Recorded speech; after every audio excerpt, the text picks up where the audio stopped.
السلام علیکم ورحمۃ اللہ وبرکاتہ۔ الحمدللہ رب العالمین والصلاة والسلام علی اشرف الانبیاء والمرسلین نبینا محمد وعلی آلہ واصحابہ اجمعین، اما بعد۔ یہ کسی ہماری بہن نے سوال کیا ہے کہ بعض ماں باپ اپنے بچوں کو لان تان کرتے ہیں، ان پہ لانتیں بھیجتے ہیں، تو یہ عمل کیسا ہے؟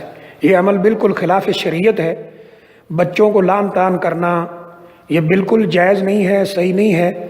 سب سے پہلی بات تو یہ ہے کہ لعنت کا معنی یہ ہوتا ہے کہ تجھے اللہ اپنی رحمت سے دور کر دے، تو یہ بہت خطرناک بد دعا ہے جو ماں باپ بچوں کو دیتے ہیں۔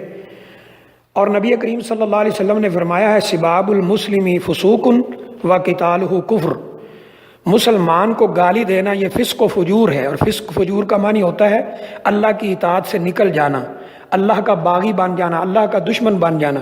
وَقِتَالُهُ کفر، اور فرمایا مسلمان کو قتل کرنا یہ کفر ہے۔ یہ متفق علیہ روایت ہے، بخاری اور مسلم میں موجود ہے۔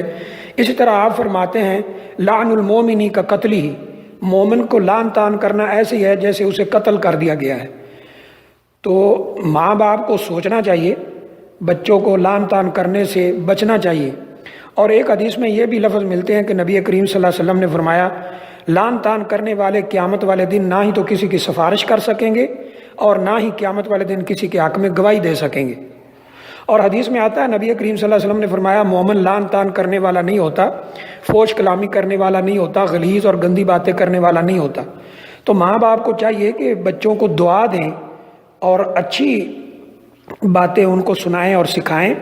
یہ لعن تان اگر یہ ماں باپ بچوں کو کریں گے، بچے یہی سیکھیں گے، پھر آگے وہ دوسروں کو کریں گے، تو یہ صحیح نہیں ہے۔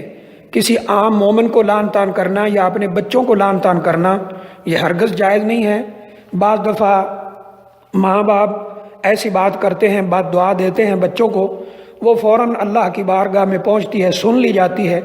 پھر جب اللہ معاف فرمائے اولاد کا کوئی نقصان ہوتا ہے، یہی ماں باپ سر پر ہاتھ رکھ کر رو رہے ہوتے ہیں کہ ہمیں کیا پتہ تھا، ہم نے تو ایسا کہا تھا، ایسے ہی کہا تھا، ہمیں کیا پتہ تھا یہ بد دعا قبول ہو جائے گی، یہ ہو جائے گا، وہ ہو جائے گا۔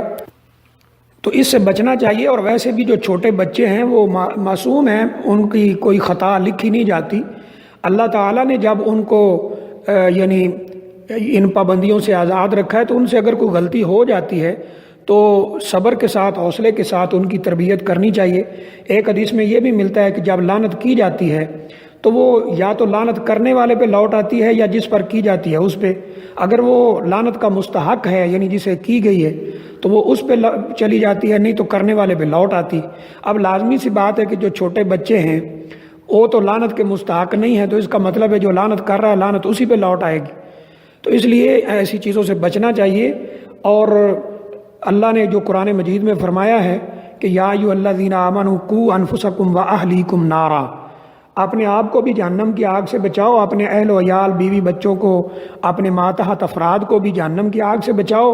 تو بچاؤ کا مطلب یہی ہے، طریقہ یہی ہے کہ ان کی اسلامی تربیت کریں، خود بھی اسلام پر چلیں، ان کی بھی اسلامی تربیت کریں۔ مسند احمد کے اندر ایک روایت ہے، نبی صلی اللہ علیہ وسلم فرماتے ہیں کہ جس بندے کی 3 بیٹیاں ہوں اور ایک روایت میں 3 بہنیں ہوں، وہ ان کے ساتھ اچھا سلوک کرے، انہیں ادب سکھائے، یعنی دینی تربیت کرے، اچھی جگہ ان کی شادی کر دے، یہ ساری چیزیں اس میں شامل ہیں، تو وہ جنت میں میرے ساتھ ایسے ہی ہوگا۔ آپ نے دونوں انگلیوں کا اشارہ کر کے فرمایا کہ جیسے یہ دونوں انگلیاں ہیں۔ تو بچوں کی اچھی تربیت کرنی چاہیے، ان کو لعن تان اور اس طرح کی چیزیں نہیں سکھانی چاہیے اور نہ ہی کرنی چاہیے۔ اس سے نبی اکرم صلی اللہ علیہ وسلم نے منع فرمایا ہے۔ اور سورہ حجرات کے اندر یعنی اللہ تعالیٰ نے جو معاشرے کو سنوارنے کے آداب سکھائے ہیں ان کے اوپر بھی اگر ہم غور کریں تو اس طرح کی باتوں سے بچنا چاہیے اور اچھی تربیت بچوں کی کرنی چاہیے۔